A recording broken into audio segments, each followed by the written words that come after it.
Terkait perkara ini nanti sekarang sepenuhnya ada di penuntut umum pada Kejaksaan Negeri Jakarta Pusat, dan penuntut umum mempunyai kewenangan 20 hari ke depan. Juga rekan-rekan media yang saya hormati, pada kesempatan siang ini baru saja hari ini telah dilaksanakan penyerahan tersangka dan barang bukti terkait dengan perkara dugaan tindak pidana korupsi pada Kementerian Dikbudristek untuk program digitalisasi tahun 2019 sampai dengan 2022, di mana pada hari ini telah diserahkan dari penyidik ke penuntut umum ada 4 berkas.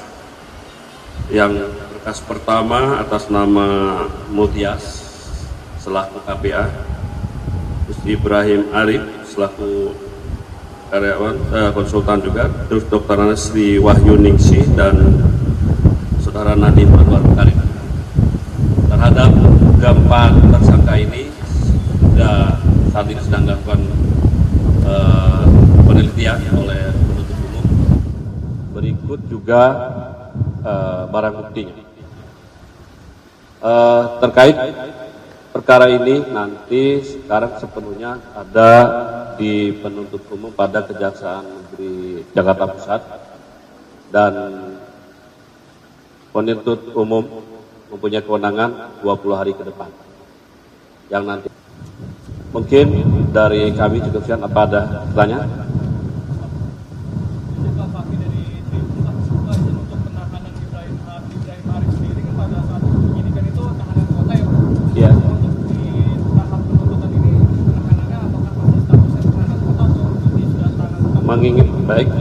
Mengingat kondisi yang bersangkutan masih belum secara pulih, penuntut umum juga akan melakukan penahanan tahanan kota.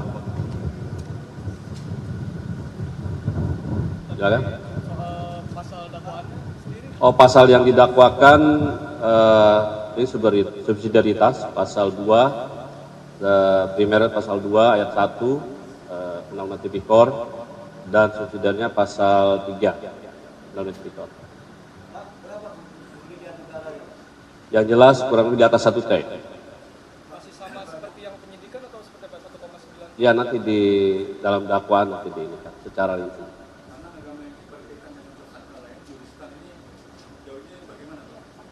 Terhadap juristan, ke tim penyidik Gedung Bundar sudah melakukan dan memaksimalkan untuk menghadirkan, di mana sudah ditetapkan, sudah dipanggil baik tingkat pada petung saksi 3 kali, tersangka sudah juga ditetapkan DPO dan sudah dimintai untuk diterbitkan red notice kepada NCB, dan sudah diteruskan oleh NCB ke Interpol di Lyon, Prancis. Kita sedang menunggu hasil improve dari Interpol pusat di Prancis. Penyidik sudah tetap memantau meskipun red notice belum diterbitkan, dan penyidik juga berkoordinasi dengan satker-satker terkait. Pak, artinya berkasnya ini sudah lengkap, sudah P21 untuk Ya, terhadap dari 5 tersangka, 4 ini yang dinyatakan sudah lengkap oleh penuntut umum dan segera dilimpahkan nantinya ke Pengadilan Negeri Tipikor. ke pengadilan Tipikor. Ya. Sudah menunggu juristan tadi ya Pak, berarti ya? Kalau juristan masih proses penyidikan, kita tunggu perkembangan berikut. Untuk JT sendiri ada tenggat waktu nggak sih Pak untuk proses pelimpahan sendiri Pak? Karena kan ini untuk penangkapan sendiri masih belum tahu ya Pak. Maaf. JT pelimpahannya Pak, ini kan masih belum, itu ada tenggat waktu. Sementara belum masih tahap penyidikan, belum ada wacana di luar itu. Sementara kita berusaha penyidik berusaha menghadirkan yang bersangkutan di Indonesia. Berarti belum ada rencana untuk absensi Pak? Belum. Sampai saat ini belum. Pak, untuk Ibang kenapa ada perlakuan yang berbeda Pak? Yang bersangkutan sakit. Ada surat keterangannya, ada itu, rekam medisnya ada. Cukup? Pak, boleh soal lain Pak? Boleh, silakan. Soal yang bukan perkara korupsi yang di Petral itu Pak, yang penyidikan Oktober kemarin. Oh, iya. Baik. Itu tempus perkaranya kapan ya Pak? Baik, terkait dengan penyidikan dalam dugaan TPK di Petral, memang Kejaksaan Agung sudah menerbitkan sprindik terhadap penanganan perkara tersebut. Periodisasinya dari 2008 sampai 2015.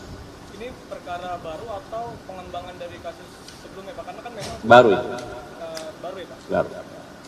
Terkait koordinasi dengan KPK Pak, karena kan beririsan ya Pak? Kita sedang melakukan koordinasi dengan tim dari KPK. Untuk kerugian negara sendiri apakah sudah ada sampai? Belum.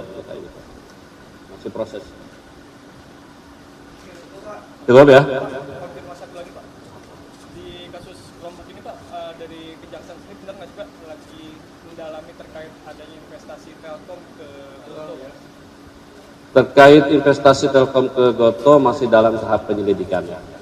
Ini masih sifatnya masih tertutup. Berarti sudah dilidik ya? Penyelidikan. Oke, makasih banyak ya atas perhatiannya. Wabillahi taufiq wal hidayah. Assalamualaikum warahmatullahi wabarakatuh. Salam.